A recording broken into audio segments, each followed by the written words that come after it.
स्वास्थ्य care pad के कुल 8 लेयर होते हैं। पहला टिश्यू पेपर। टिश्यू पेपर जो हमारा होता है वो लकड़ी का बना होता है, लकड़ी से प्राप्त होता है हमें। यह पैड को आकार यानी कि शेप देने का काम करता है। फिर नेक्स्ट हमारा जो है वो अनायन चिप है। अनायन चिप यह टिश्यू पेपर का बना होता है, ये भी टिश्यू पेपर का बना होता है। इसमें स्टोडियम फेराइड का लेप लगा होता है इस अनायन चिप में, जिसे हमें अनायन चिप कहते हैं। फिर अनायन चिप एक एंटीबैक्टीरियल चिप है। ये एक ऐसा एंटीबैक्टीरियल चिप है जो बैक्टीरियो को मारता है। यह पैड के बीचों बीच में लगा होता है। अनायन चिप पर पानी या ब्लड की बूंदें पड़ते ही यह एक्टिव हो जाता है। पीरियड्स के समय हमारे शरीर में जब ब्लड डिस्चार्ज होता है तो 1 से 1.5 लाख बैक्टीरिया बाहर आती हैं।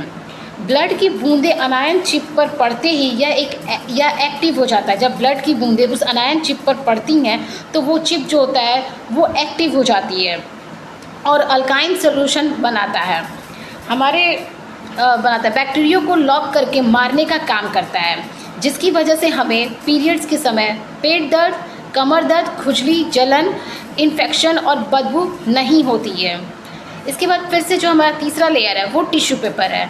तो टिश्यू पेपर पर अनायन चिप चिपका होता है। जो अनायन चिप हमारा होता है वो टिश्यू पेपर पे ही चिपका होता है।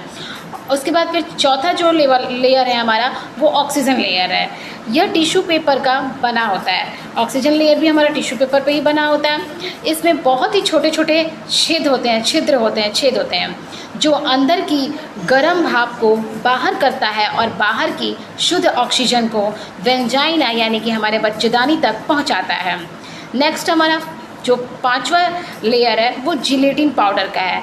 जिलेटिन पाउडर जो होता है वो केले के डंठल से बना होता है। यह ब्लड या पानी को सोख कर जेल में कन्वर्ट कर देता है। मार्केट वाले पैड में ब्लड सोखने का जो काम करता है वो रुई होता है, वह हमारा जिलेटिन पाउडर काम करता है। जो मार्केट वाला पैड होता है उसमें जो ब्लड सोखने की जो चीज़ें लगाई गई हैं वो रुई होती है, जिससे वो रुई सोखता है। लेकिन हमारे स्वास्थ्य केयर के पैड में जिलेटिन पाउडर जो होता है वही ब्लड को सोखने का काम करता है। इसकी क्षमता जो होती है वो 150 ml से भी ज़्यादा होती है इसमें ब्लड को सोखने की, जिसमें ना लीकेज की समस्या और ना ही बदबू की समस्या होती है। ऑक्सीजन लेयर, फिर छठा लेयर जो हमारा है वो फिर से ऑक्सीजन लेयर है। इसमें छोटे छोटे छिद्र होते हैं और ये कार्बन डाइऑक्साइड को बाहर कर और ऑक्सीजन को अंदर करता है। फिर नेक्स्ट हमारा 7वां लेयर जो है वो टिश्यू पेपर है, पैड्स को रैप करने का काम करता है। एंड अगेन जो लास्ट हमारा लेयर है वो भी टिश्यू पेपर है और वो भी हमारे पैड्स को रैप करने का काम करता है।